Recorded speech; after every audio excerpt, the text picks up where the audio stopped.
like we planned. Yeah, these are easy. We lead the league in extra innings and lead the league in one-run games, I think. Well, you're winning most of these, but how do you feel as far as playing seemingly all these games going? Well, I'm really, really proud of our guys. It's not easy playing this many close games. We continue to grind. I thought our bats got better as the night went on, literally into the night. But I appreciate the effort and the positivity that our guys were showing in the dugout to give us a chance to put some hits together. This team's grown a little bit throughout all these close games and extra innings because, we have a tendency to try to hit the long ball to try to end it. And we still did that a couple times in the at-bats, after they tied it up. But to watch a couple singles roll through the infield, very timely, and a lot's got to happen. I joke with Castro, a lot's got to happen to score Castro from first after he gets on first.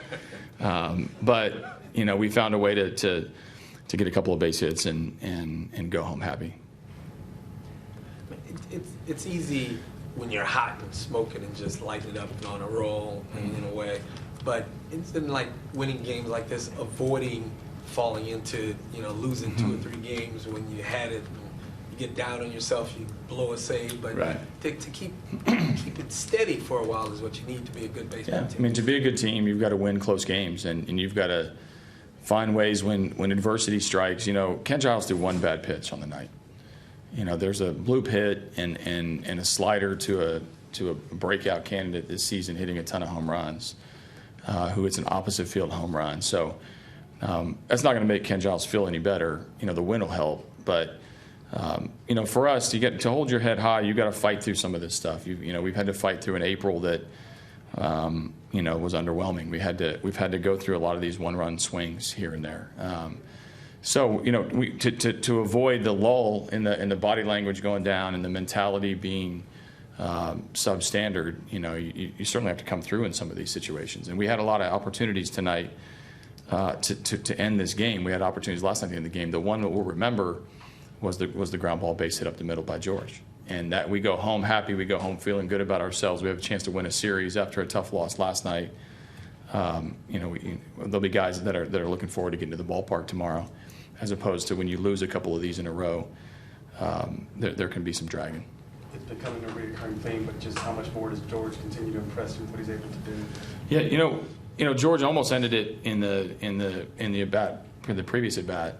But the interesting part is, George started off with a good at bat. That kid across the way that threw today in his major league debut was pretty good.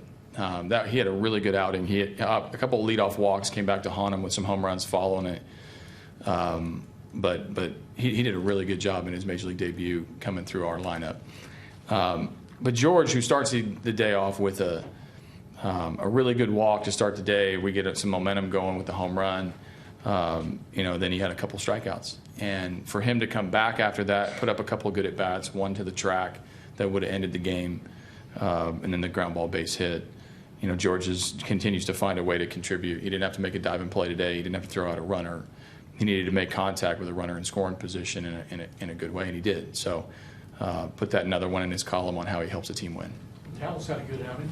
Dallas had a great outing. I think we could have held the triple that happened, probably could have been a double. He may even had one less run scored against him.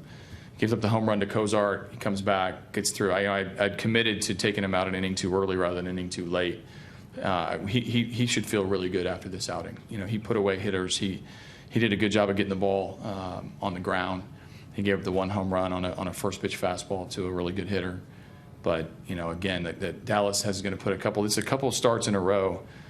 Take out one inning in Tampa that Dallas has been in control of himself and in control of his body and control of his pitches. Is it because of how things have gone for him this season that you'd rather yank him than let him roll? Because last year you would have. Yeah, no, I mean this particular outing in itself, they're all individual outings. I left him in Texas. That came back to bite me a little bit. I've left him out there before. I trust him with the ball in his hand. And some of that goes with the availability of relievers. I knew Gregerson was coming off a ton of rest, having been away. Giles was good. Feldman was good. Neshek was good. We had a bullpen that I could match up, getting him out of the game there. But The psyche is a difficult thing to manage on successful players, even more so than it is, maybe players that aren't used to doing well. And for Dallas, he's never lost his confidence, and I appreciate the effort that he's put in. But my instinct today was to take him out an inning too early rather than leave him out there. Marwin going that 3 for 5. I mean, how does that help? I mean, the big picture as far as him solidifying that 2 spot.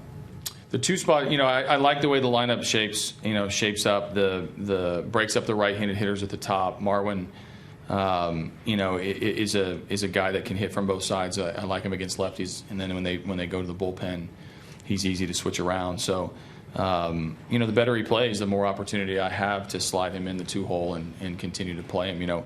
He's getting more playing time now than he has probably any time in his career, just given the instability of first base and things like that. But he this last week for him, getting in the 2-hole, whether it's hitting in front of Altuve and Correa, whether it's him really putting forth some work and some energy towards being a good hitter, he's found some success there. Is Harris available today? Harris was not available today. No, we made the determination before the game that of the guys that had thrown 3 out of 4 days, Giles and Harris. Giles who's throwing 99 today, so he felt really good. We told Harris before the game that he was a non-factor. Danny Worth hit the ball hard today. Danny Worth is continuing to impress with the type of at-bats he puts up. And he played really good defense at third, too. We told him before the game he was going to be pretty active with Dallas. Those guys hook the ball quite a bit to third base. So it's nice to see. He almost ended the game a couple times, too, with some bullets to left field. So he continues to put really good contact together. His at-bats are very efficient. The way he carries himself, the way he prepares, we saw it in spring training a little bit, but he hasn't skipped a beat here in his early Astro days.